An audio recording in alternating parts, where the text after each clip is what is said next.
Hello everybody, and today I'm going to be showing you how to make a braid with the Rubik's twist. So turn the first block, down to the left,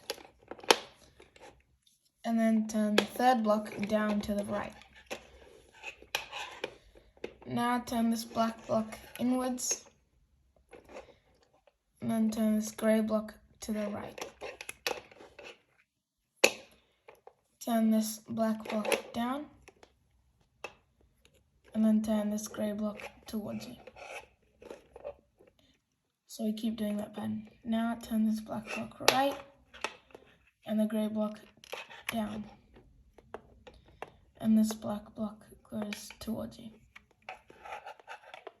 So that goes to the right, and that goes down, and this one goes towards you. Alright, now it's going to change a little bit. This black one is going to go down like that.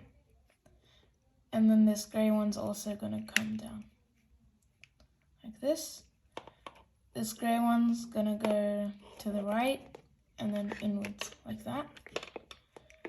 Next up, and then this one to the right and then inwards.